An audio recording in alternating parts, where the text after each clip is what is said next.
it felt better, positive about the Giants, saying they've closed the gap. And yet here we are again with a team that's 2-6 before Halloween. And every year for the last 9 seasons, outside of the one where they went to the postseason, the Giants have had fewer than 2 or fewer wins through the first 8 games. And it's just unacceptable. Now, you could go over the reasons why that may be the case, but this was not supposed to be this case this year. You can nitpick, and we'll get to the specifics of the game, whether it's the referees, obviously the horrific injury to Scadaboo. It's just like, I mean, come on, man. Mercy. You waved the white flag. But this is year 4 of a new regime, and yet it's the same old thing. The last 3 seasons under Brian Daboll, outside of his first year where they went to the postseason, 2-6 through 8 games.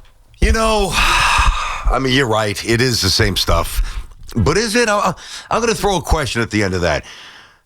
You got your quarterback. So that makes me feel good. But you think about all the momentum that was generated here, some of the conversations. And by the way, Sal, I don't think that any of the conversations that we or the station or the callers, not everybody, but that most of us were leaning into without going nuts, were really erroneous takes. Like the Giants had forced their way into... The Giants earned a little respect early this year, right? And it had been so long since they generated that type of respect, or where it didn't feel flimsy, where maybe they win a game or two, but it's against a bad team. They beat 2 really good teams early. They looked a little different. They had a little bit of a different energy. And here we are. In a lot of ways, certainly the momentum is gone. The good feeling is gone. You talked about the 2-game stretch, and of course, they've lost both of these games since. So it's pretty much a wrap on the season. It was expected. Like, nobody's saying, most people expected them to get beat by Denver. Now, the way that it happened, inexcusable. And that's, to me, the bigger point. Like, we could talk about the new feel, right, and how it's different to have the quarterback, but it's the same record. And the record shouldn't be 2-6. They should have beaten the Cowboys and they should have beaten the Broncos. That's a whole different story. So why are we now in year 4 with the same head coach, with a new quarterback, with a different hope, with players on defense that are supposed to be winning now, and the record's the same? Like, it can't happen. So the idea, and I know we got 9 games to go, and we'll evaluate Daboll and Dart. That's going to be every day. Oh, my God, yeah. I mean, that's the story. That's where we're at. But for me, the evaluation, like, we're seeing it. We've seen it. The Giants should be better than 2-6. However you want to slice it, they should be better than 2-6 through the first 8 games. I'm not just saying yesterday, like, the Eagles are very good, hard to sweep. We know that. The game got away from them for many different reasons. The week before they should have won. The Cowboys game they should have won. Slip up to the Saints. Like, all those things add up to a subpar record. Why would you believe, if you're a Giants fan, that things are going to change the final 9 games or even beyond this year into next year? Well, the only reason is because, again, you have the quarterback. And to what extent, we don't fully know, but there is no doubt that Jaxson Dart's got some special qualities. So that's one reason, and that's the main reason to be fired up. I mean, we'll get to the Jets later, but the constant pursuit of a quarterback is exhausting. I mean, so really, you look at that. The certainly the talent. I love this press conference. Hey, I'm not used to losing, and it wasn't like in an arrogant, cocky way. It was very matter of fact. I'm not used to this, and I hate losing. So to me, at least that bright light leading the franchise moving forward. Like, to me, I think Jaxson Dart is real, and I think that you do as well. I think most people look at Jaxson Dart and say he's the real deal, or at least has a chance to be the real deal. The problem is a lot of the other stuff. Like, the defensive coordinator is an absolute joke. He's terrible. We've talked about Daboll a lot, and that's going to be the greater conversation moving forward. But he doesn't strike me as the right guy. And the other thing, too, is now you get to Schoen, and, I was looking at some of the, and I very rarely do this. I'll do this more in the NBA and even with baseball to see what the Yanks and the Mets might do in the hot stove. So I very rarely look at the Jets and the Giants finances, but I did that today because I wanted to see if I could connect some dots. And what a stunner. I did. So you look at the Giants payroll, which is top 10 in football. All right, it's pretty high. And a lot of the allocation in terms of the bigger contracts are defensive players. Well, then, and again, this is a micro thing within the game, but it's actually not. It becomes macro as you size out what the Giants are going to be moving forward. When you've got 4, 5, 6 guys, and Burns has been a rock star, so he's exonerated clearly. When you got 4, 5, 6 guys, as they do, go check the finances, making the money that they do, you got to stop the run. I mean, there are a lot of different directions to go to. The main direction is they're not good enough. But I think the bigger outlying picture here is that Schoen hasn't done a good enough job. Daboll hasn't done a good enough job. The high-priced stars, quote-unquote, Lawrence, hasn't done a good enough job. So I think when you put that all in the pot, Sal, and you turn up the flame and you boil it up, what do you have? You got bleep stew. That's what you got. Yeah, but you again have a team that's, and this time underachieving. You again have a team with a horrific record ahead of Halloween at 2-6. Like, that can't happen. So all the excitement for the reasons that you mentioned with Jaxson Dart, or all the talk about their defense and all that stuff, again, it's the same record. Like, that's the one constant. So, and I'm not trying to make Daboll the singular reason for their failures, because I don't think that he is, but you would think that their record would improve here with a couple of wins along the way. And you look at some of the ways that they've lost these football games. And again, yesterday it got away from many different reasons. You can talk about the bad officiating, whatever it may be. And they just didn't have enough. You know, Scadaboo goes down. That's a horrible, crippling injury. Going to suck the life out of the team. God. They're without Neighbors. Okay, but those are, to me, excuses. The Jets went without Garrett Wilson yesterday. Like the Giants, and their number 2 receiver, Josh Reynolds. Not that he's good, but they were down on the depth chart. Injuries happen in the NFL. It's all the time. So I'm not looking at that as an excuse. That, to me, is not the reason why the Giants are 2-6.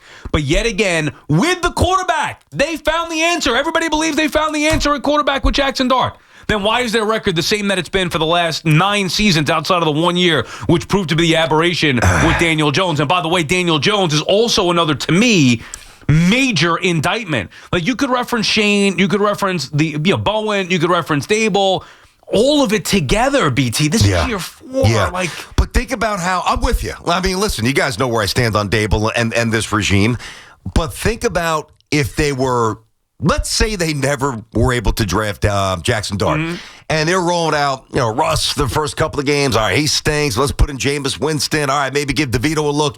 Like, that is the difference for me. And that doesn't change the fact that they've got one more win than the Jets. Think about the energy that we've expended on the Giants. A lot of it's been positive. That's the point. Because they've earned it. And when somebody does something that is a surprise or, kind of gives us a conviction that they're moving in the right direction, trust me, no matter what many of you think, we want these teams to do well. It's better shows, it's better money, it's just better stuff. It's good. Trust me, it's good for business. But I think when you strip away all the positivity that we've talked about and you get down to the bare bones facts, the Titans have 1 win, the Jets have 1 win, the Saints have 1 win, and the Giants have 2. Yeah. So, You say they've earned the positivity, but did they? Yes, only because of the 2 teams. Well, because they beat 2 really good teams. But in those 3 games, and by the way, I was on board with it, and I still believe that they could finish up and win some of these games here, but I actually need to see it. We can't just say, well, everything's good, and the Giants have turned it around. They won 2 out of 3. In those 3 games, they lost to the Saints. Like, the Saints have 1 win. It was against the Giants. The Giants are still, all those different things that we've talked about, all that reason for hope, they are still one of the worst teams in the NFL. Yeah, and they really are. But it doesn't feel like that. And why is that the case? It shouldn't be. They shouldn't be that bad. When you find the quarterback, you shouldn't be one of the worst teams in the, like, Cam Ward stinks. I watched a lot of Oh my God, dude.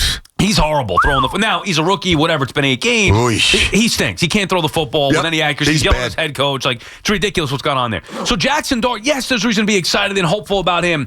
But this continues to happen to the Giants, and they continue to lose games. Even just a win last week against Denver, we wouldn't make this the end of the world losing to the Eagles the way that they did for whatever reason. How much they got their rear ends kicked, couldn't stop the run, bad officiating, all that stuff. Had they just won a game that they're supposed to win because they had the huge lead in the 4th quarter, different story. If they didn't, turn the ball over 5 times in New Orleans, different story. If they didn't cough one up against the crappy Cowboys and that crap defense, different story. But it all adds up to the one thing, to me, that's been consistent since Daboll has been here. And Shane, losing.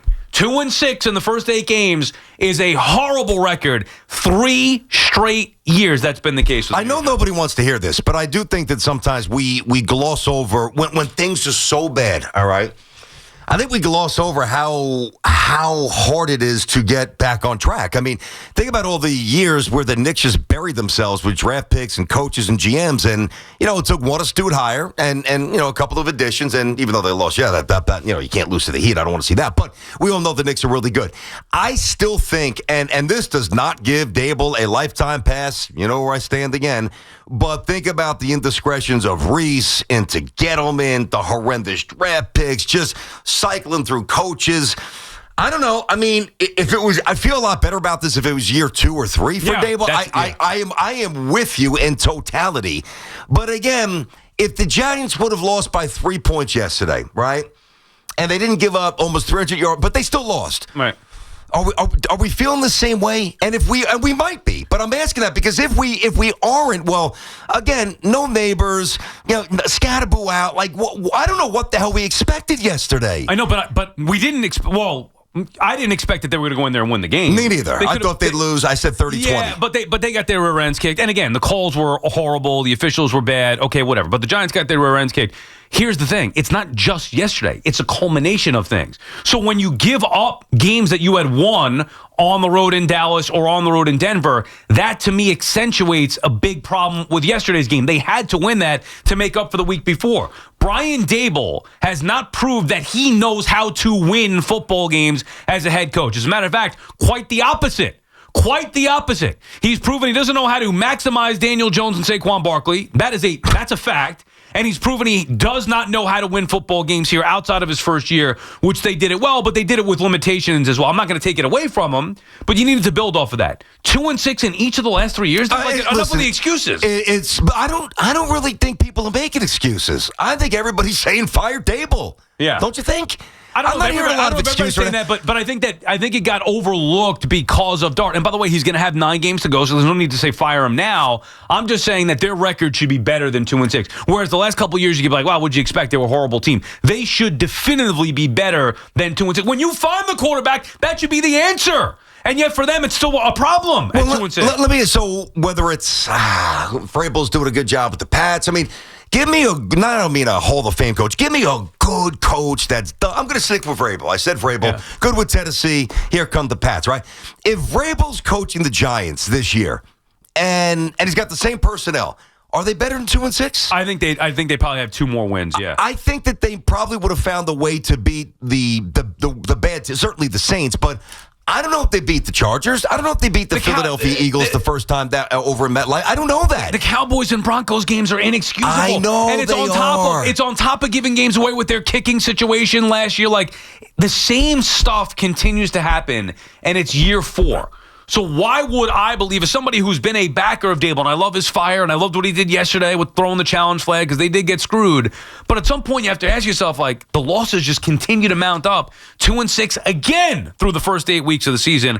Unacceptable. BT and Sal on the Fan, our friends at Town Fair Tire, remind you that at Town Fair Tire, you always get the guaranteed lowest price on name brand tires from Connecticut to Maine. Nobody beats Town Fair Tire. Nobody. Jay is in Bergen County starting us off. What's up, Jay? Yeah, thank you for taking my call. I completely disagree with you guys. I mean, compare the Giants with, like, Cleveland, who hasn't found their quarterback, and it's been like a search forever. They went out of their way to get into the first round to take a quarterback, and they made that work. They were right about that.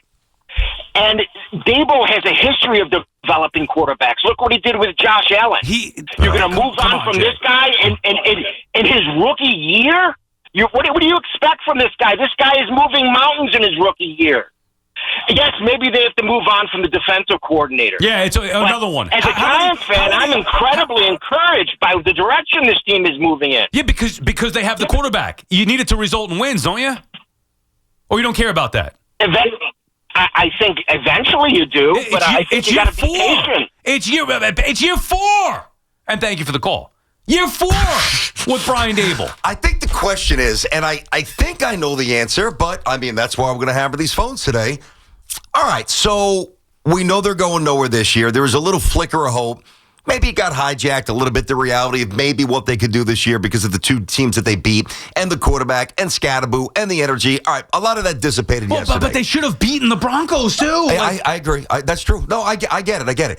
But if you ask a Giant fan right now and you start to look forward to next year and a belief with, a few more pieces on the roster, which they need to get, clearly, I just don't think that the Giant fan is going to feel great about Daboll coaching this team. I don't. Yeah, and again, we'll have 9 weeks to definitively figure that out. My whole thing is, through 8 weeks, like, the reason why the Giants are 2-6 is not because they have a rookie quarterback with growing pains. They coughed up 2 games that are inexcusable to lose. On top of Daboll and his staff, whoever it is, defensive coordinator, doing this for years, giving away games. Wins in the NFL are hard to come by. Obviously, look at the 2 crappy teams that we have here. for the last 2 decades, whatever it's been. So wins are hard to come by. Daboll, and his staff have given them away. No kicker, bad calls. That goes back to last year, too. Prevent. That's what I'm saying. Yeah, I know. So If I look at their first 8 games, now I did not expect them to beat the Broncos, but they played much better than I thought and should have won the game. I did not expect them to beat the Eagles. That kind of went according to plan. No harm, no foul. However, they should not be 2-6. And at the end of the day, 2-6 through 8 games, however you want to slice it, to me, it's not because of a rookie quarterback that's learning his way. He's elevated them. Dude, I think they might be 0-8 without Jaxson Dart. I think he's the only reason they've got 2 wins. Right. Think about that. But even so, they should have still won at least the Cowboys game with Russell Wilson. Bad coaching. Yeah. I mean, that was week 2 with Bowens. Talk about the prevent. Right. That happened in the Broncos game as well. It feels, I'm trying to be positive, and not just gravitate to something that is not real. I'm not going to do that. You're not going to do it. Why do that? But to me, the future is still, I don't want to say bright, because there's a lot of things I don't like. Jaxson Dart's going to be, I think he's going to own this town, man. I don't think this is a mirage. Now, the one thing that worries me, and this is on Daboll, when you're down multiple scores and there's 5 minutes to go in the game, please don't put this kid in harm's way. I'm not saying you got to wrap him in bubble wrap or pull him from the game, but designed runs. And I mean, let's dial it back. The last thing you need is a concussion or a separated shoulder when you're getting your face kicked in and you don't have a chance to win. It's one thing if you try to steal the game and you're in it, and it's a 1-score game. So there's got to be a little of a recalibration there. But I'm just trying to put my mind back to last year. Late October versus late October this year, and it's much better now just not because of Daboll, because of Dart. Caesar's calling from Dallas, Texas. What's up, Caesar? Yo. Hey, what's going on, guys? What's up, buddy? Look, obviously the game last night was disappointing, but I agree with everything you guys have said, Sal. I think this is year 4, but we got to remember this is also year 1 with Dart. The defensive coordinator is trash. Let's just get that off the table. But what really happened yesterday, that game was a lot closer than it looked. The tush push they've got to outlaw because these horrible officials can't officiate the play. I mean, there's no way forward progress will stop. You even look at the replay; the whistle didn't blow till well after the Giants. Right, but that's not why they lost the game, and we will get more into that season when we come back. Got to take a break here, but that's not why they lost the game. But you're telling me it's not a different game. It's 7-7 at that point. We ripped that ball out. You're taking 1 touchdown off the Eagles. Yeah, it might be a different game. It could be. Yeah, it might be a different game there. And then how about you give us the touchdown where Slayton did not commit PI, and then also on the Scatterboo injury, that was an illegal hip drop. No flag thrown there as well. So I mean, you have probably by far the worst officiated game of the year. Why'd they lose the Denver game? That was coaching 100%. Why'd they lose the Dallas game? I'm not saying Daboll is great. Then I don't want to hear about the officials. They're 2-6, Caesar, and thanks for the call.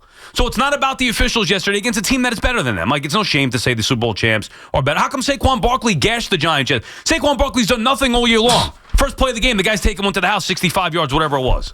Where was the officiating on that? Was that bad too? 276 yards on the ground, 8.5 yards a pop. That is just the Giants' run defense is absolutely sickening. But you know what? We got to get to the officiating. It's just unacceptably bad. It was really. I do think it would have changed, not necessarily a win, but if they made the right calls, I think if the Giants have the ball last, they got a chance to steal that game. That's how bad the refs were. So we'd obviously need to incorporate that. We'll get to the Jets. Horrendous news on Nick Mangold. Absolutely heartbreaking and soul-crushing. Busy Football Monday. BT and Sound on the Fan. 888-808-1019.